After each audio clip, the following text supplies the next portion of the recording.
Today we're going to talk about a fragrance from the house of Louis Vuitton. This is super popular. It's almost like the trio at this point. Imagination, Pacific Chill, and Strap Up. We're going for that ride. Okay, for two. I watch that head move side to side as I let this in into the room. You are on top, let's connect minds. Trying to get into a mood. We gon' be fine. Close up the blinds, no rush. Finish the food. All right, welcome to the Scent Bubble. I am your host for the late evening, and today from the house of LV, also known as Louis Vuitton, we have Afternoon Swim. Let's see if it focuses. Nope. The monetization is not where it needs to be for us to make the upgrade, so we will make do. But check out that juice.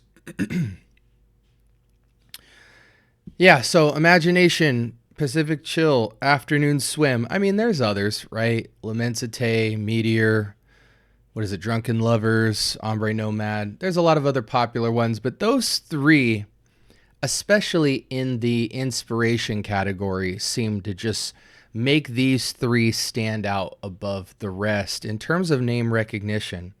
I know a lot of you guys have inspos of this, but it's always good to smell the real thing and to always be aware of what upgrades or downgrades you get when you choose to either get the OG or resort to an alternative. So with that being said, we're going to apply this to skin since it is super popular and therefore it's a lighter scent. It's more of a upscale casual. I know this isn't my first time smelling this scent. But with the lighter scents, it is good to put them on skin to just see what you get when we dry down. That's always good to see, but with some scents, they really have no transition to them, to be honest. They might heat up or, cool down. And if you're unfamiliar with the LV line, a lot of stuff, especially with these in particular, you get a very exotic fruits and or citrus composition. I call it exotic aquatics, even though you don't really get aquatic notes or sea notes or anything like that. These just feel like very much luxury poolside scents. And this is no different. I get, so if you picture L'Immensité with this kind of, I forget if it's grapefruit. I think it is grapefruit and other citrus, bergamot, etc. You get with L'Immensité a growl, a bite, a zingy, bitter, soury citrus kind of tart. This feels very much similar to the type of citrus you would get from a L'Immensité or a Suspiro Vibrato, or a Kajal 3, or a Tigar. Almost this kind of lemon orange thing going. A little bit of spiciness, but not too spicy. Just more of like a textured citrus. Definitely exotic, luxurious feeling, playful, but rich person's playful. But this is all of that from the fruit standpoint, but no bite at all.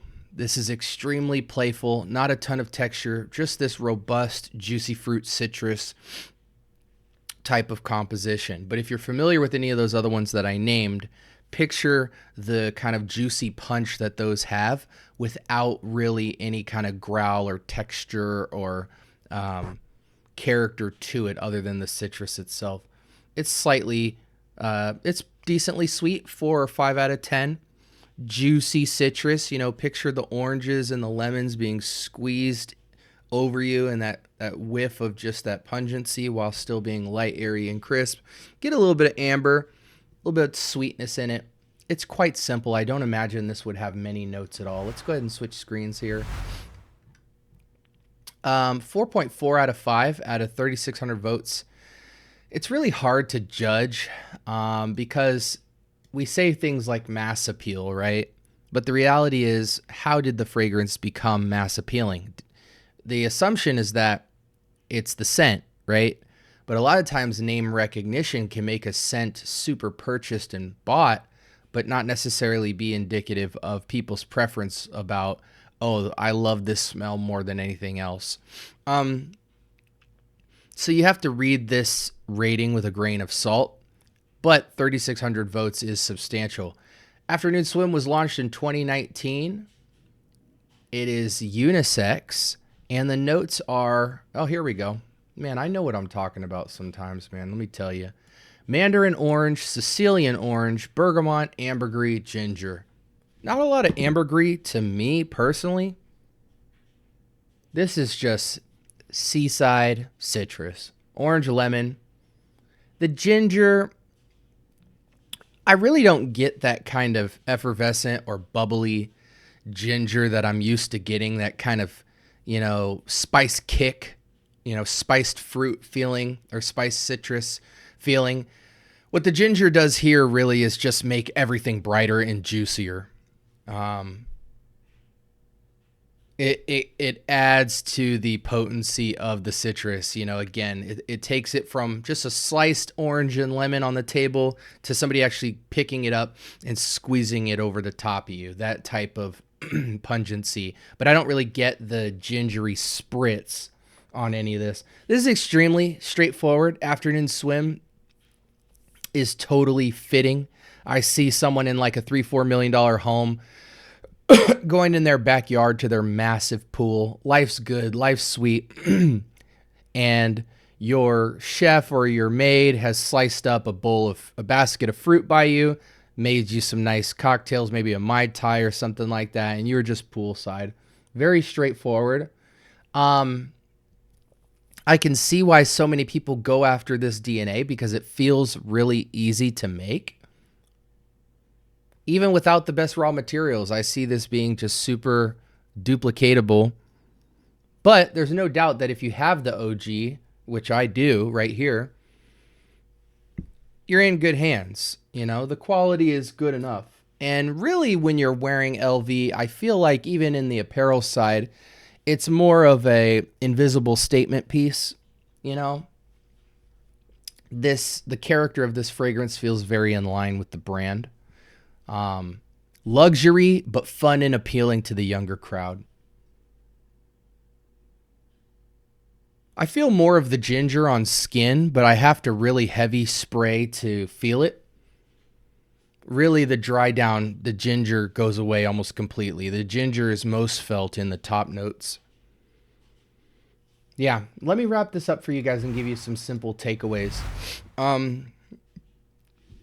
Any season, any reason, mostly a spring, summer fling, daytime, rich person's casual. But if you're not rich, you can still make it your casual upscale. It'll put a couple notches under your belt. This is a fragrance I feel you would genuinely run through. I mean, if you're going to spend that kind of money for this fragrance, I think retail, we're talking easily $300-400, I believe. For 100 mil, it is refillable or rechargeable at, I think, 40-ish% off or something like that, maybe even half the price. But I think it's more like 30-40% off the retail price. You could refill your bottle. LV's got a really cool process. You go in there and you buy an LV fragrance, and if you buy it locally, you can get your name engraved onto the bottle. So, it's a very posh experience. I always just kind of imagine the LV line being the type of fragrances you would see at like a really upscale salon in LA. You go in there, you get your hair done, you get your nails done, and before you leave, they just have LV laid out for you to spray on yourself and go about your day. That would be a hit amongst young girls, just to go get your feet and nails done, spray on some LV, go out, and you just feel like the cream of the crop. You know what I'm saying?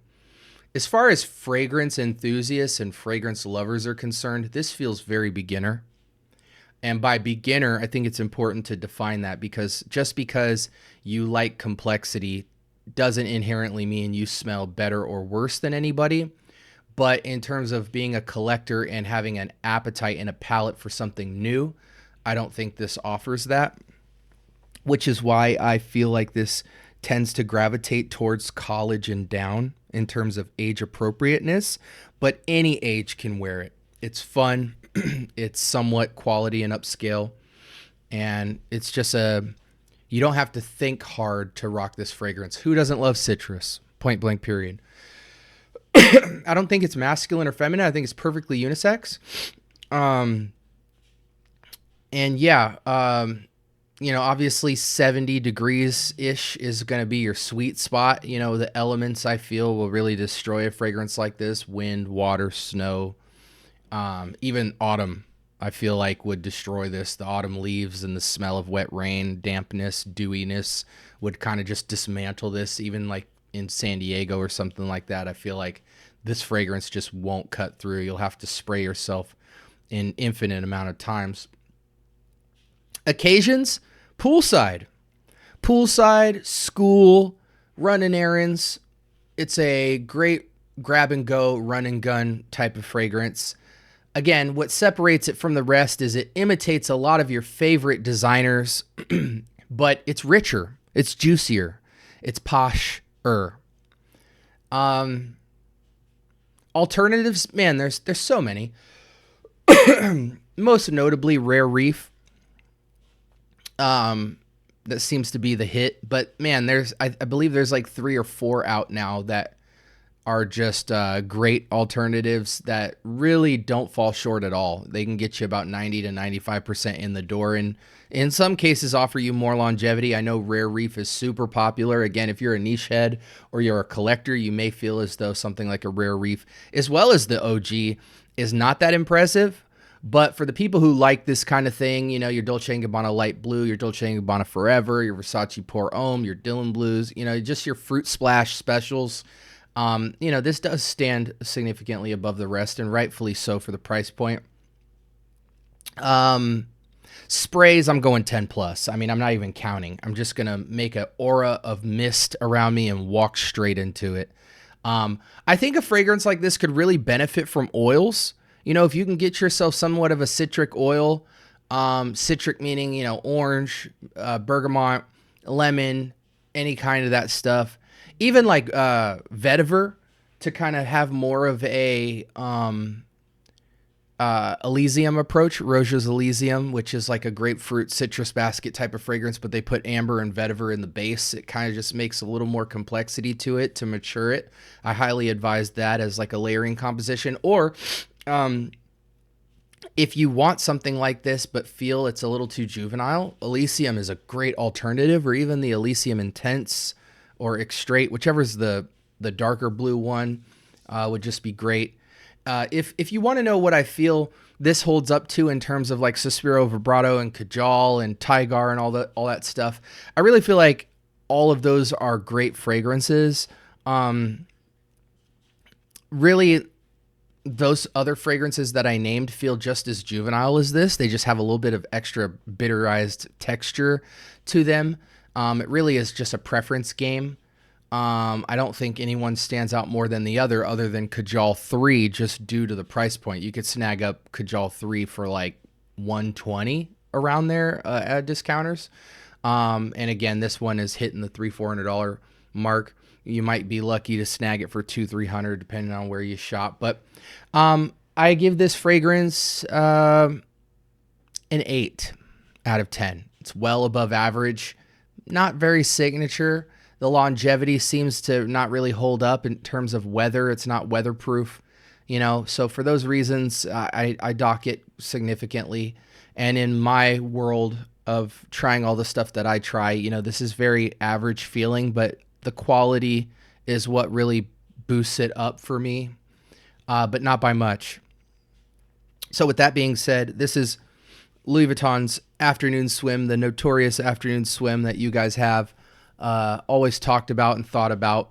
It is here. That is my take. Like, comment, subscribe. More importantly, turn on that notification bell. I do drop content daily, so if you're into that type of thing, definitely give me a sub for the week. See if you like it and stay around if you do. I'll add a couple videos on the left and right hand side because the show is over tonight, but it can keep going for you. Treat my channel like Netflix. We certainly have enough content to behave as such, and you will get a lot of knowledge about tricks and tips, reviews, entertainment, game shows, everything related to fragrance. If you're on a journey, no matter where you are, there is tons of content for you right here at the Scent Bubble. So with that being said, hope you stay blessed, and until next time, peace.